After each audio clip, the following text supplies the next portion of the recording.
Hello again. This is Andy Nicol, the tutor for the Perfectly Spoken Advanced course.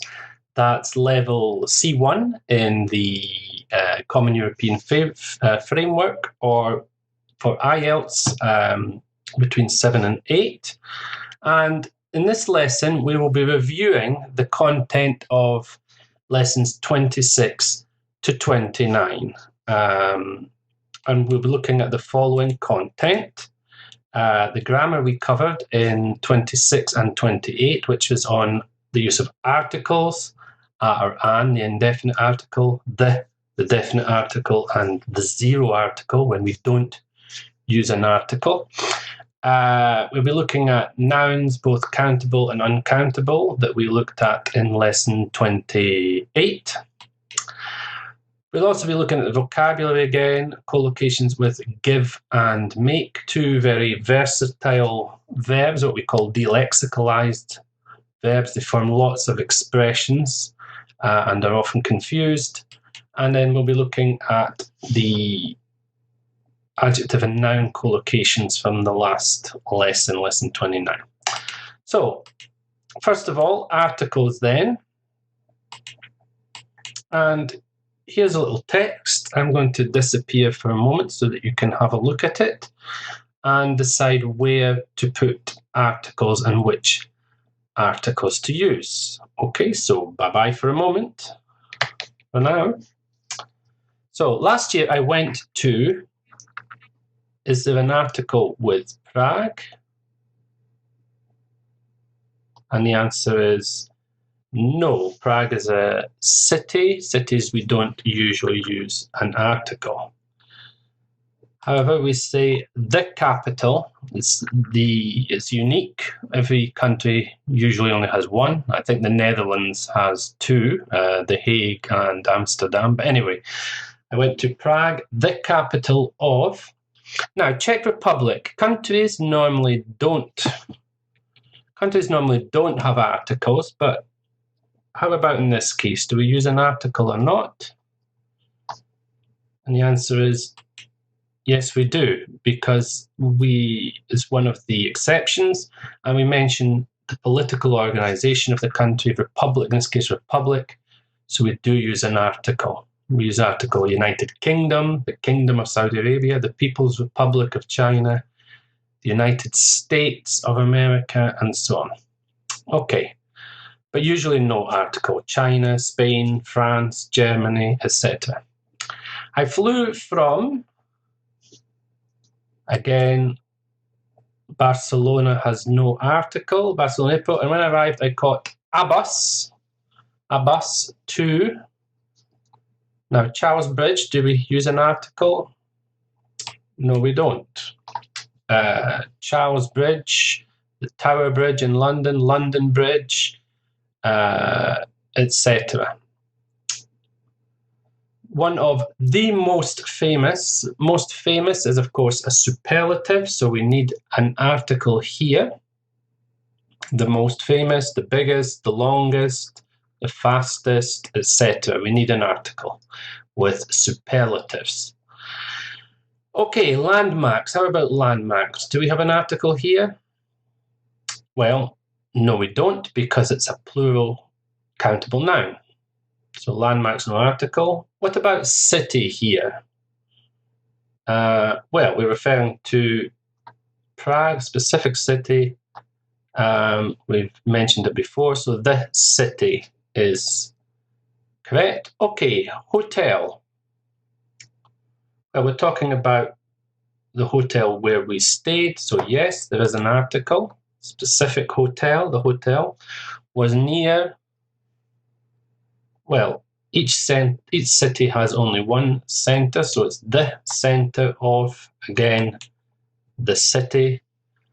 And we had, well, a view is a single countable noun.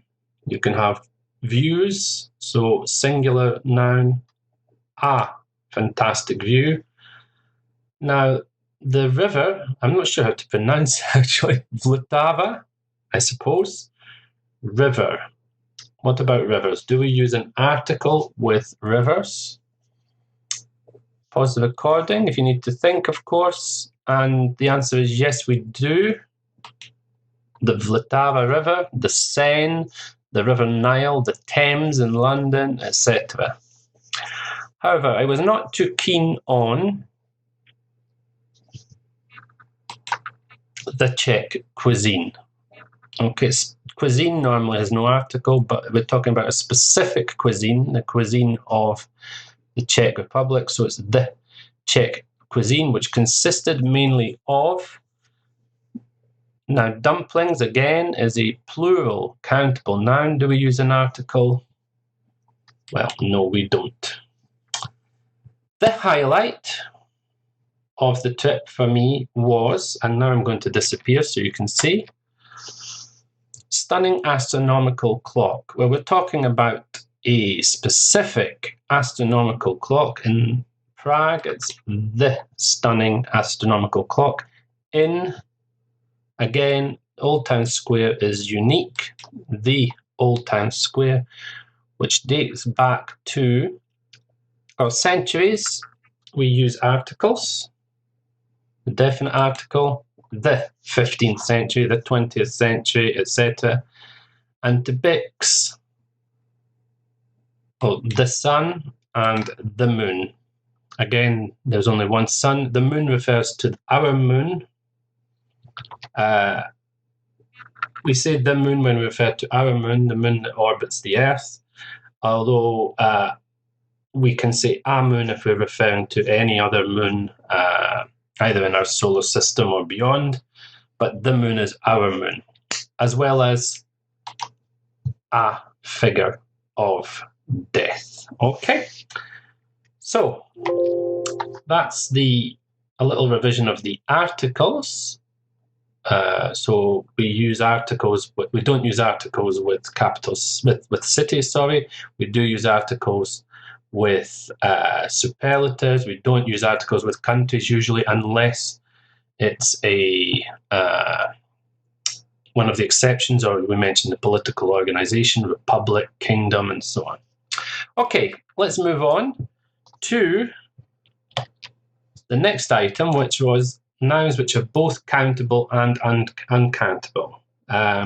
Usually there's a difference of meaning between the two.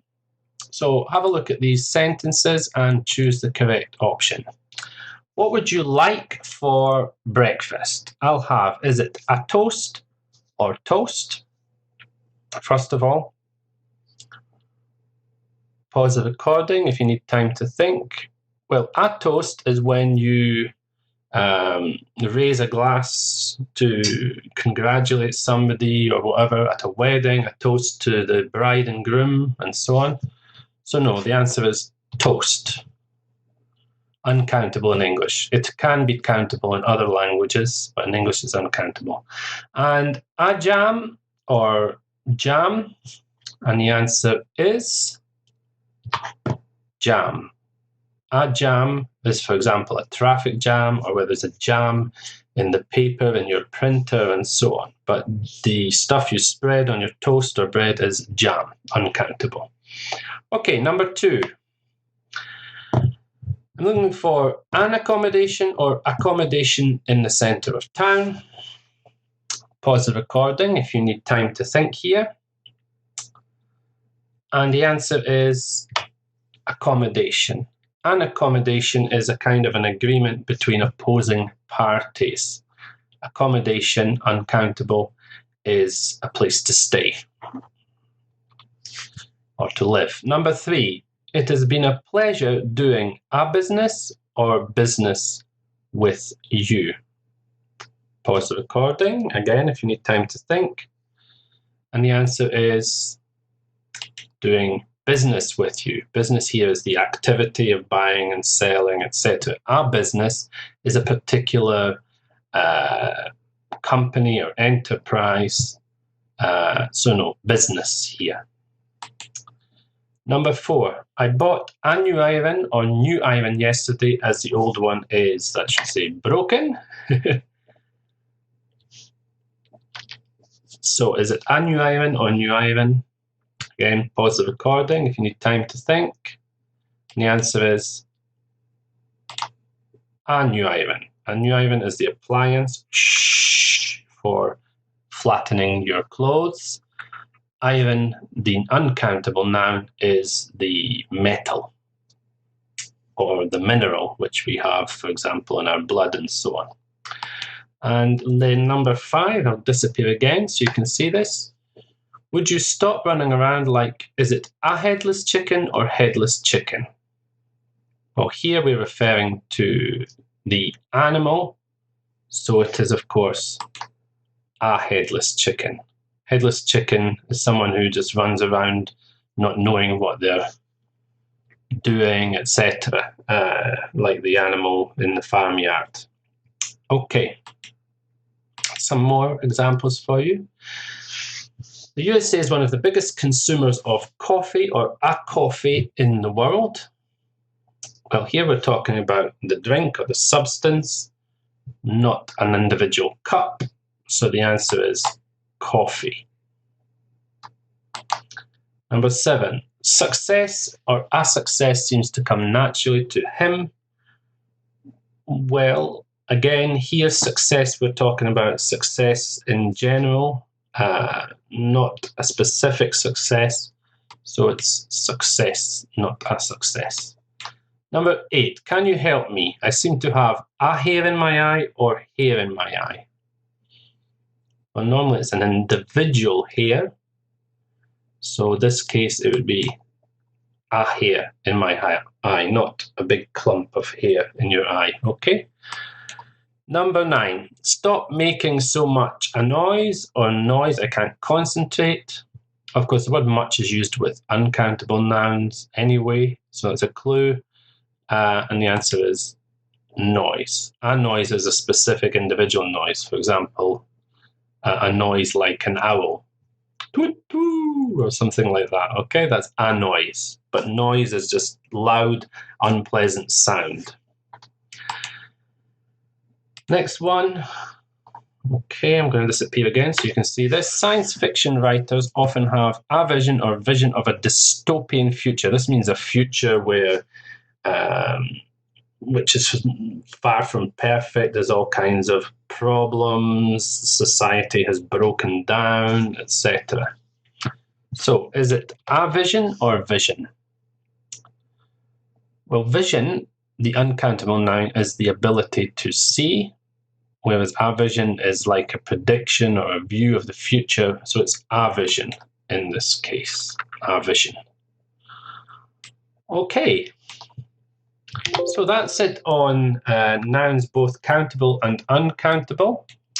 The next thing I want to look at is the verb collocations with give and make.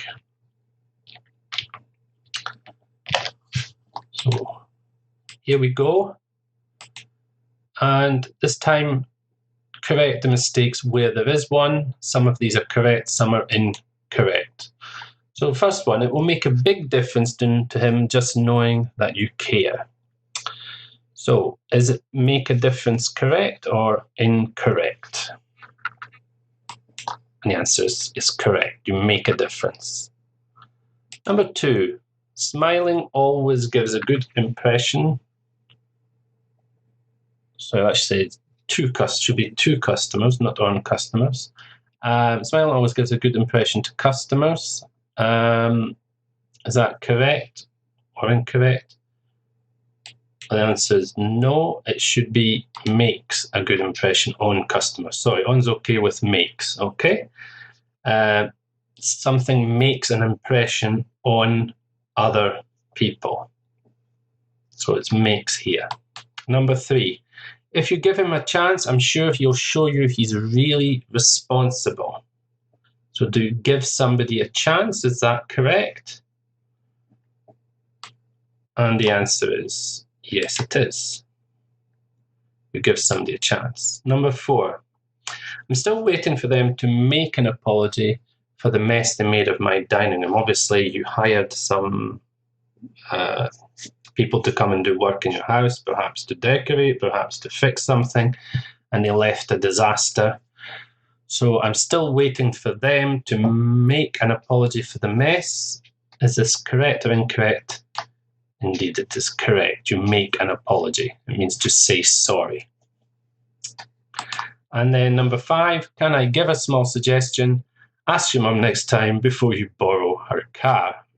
Obviously, advice to someone who's had a little accident or something with their mum's car or something. So, is it give a suggestion? Is that correct? And the answer is no. You make a suggestion. Can I make a small suggestion? Okay, a few more examples now.